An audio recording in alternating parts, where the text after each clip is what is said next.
Yeah, Florence is considered all over the world the cradle of the Renaissance, one of the most beautiful artistic city in the world.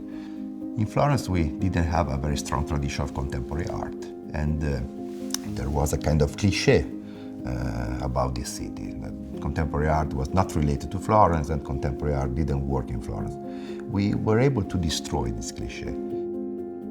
Yeah, Palazzo Strozzi is right in the center of Florence. It's one of the most iconic buildings of the Florentine skyline. But for many years, this place was closed. The Fondazione Palazzo Strozzi, when it was founded in 2006, wanted to reopen this place and to give back this very special place to the city.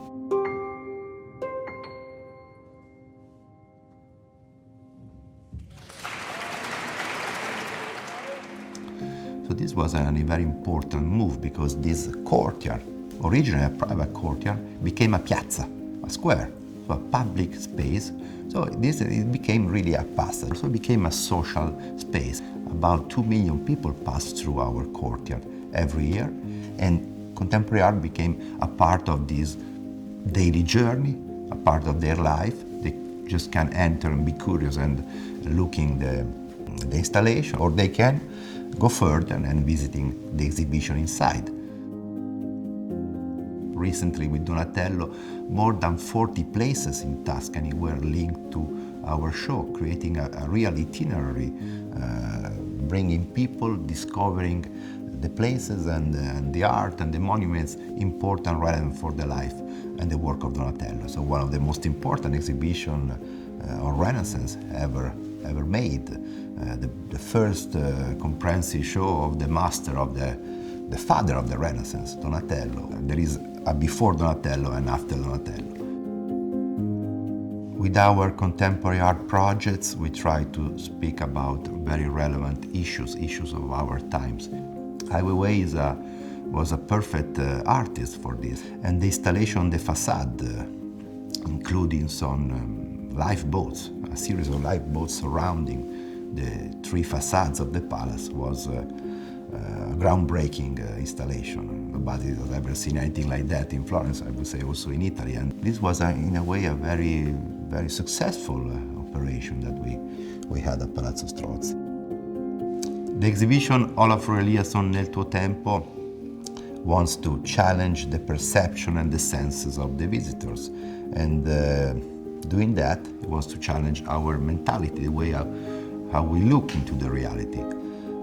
So we use installation, use lights, shadow, but we also use new technologies. We were able to attract also a new audience that, of course, are more familiar with this new technology, and also to teach something new to our more traditional audience. So I think this was an important element, a kind of game changer also about the success of our exhibition.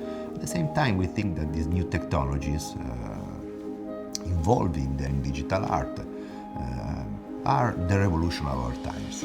So all the artists who are invited here, they always try to create a connection between this important past, some element of our past, and they are able to organize, to create a real dialogue, not just a superficial one with our institution.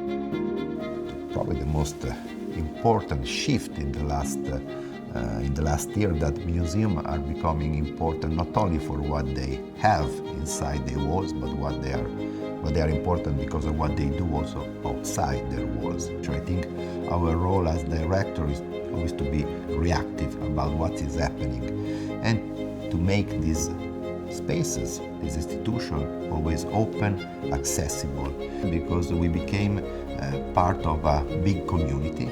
We wanted to be the beating heart of the city, trying to give hope through art.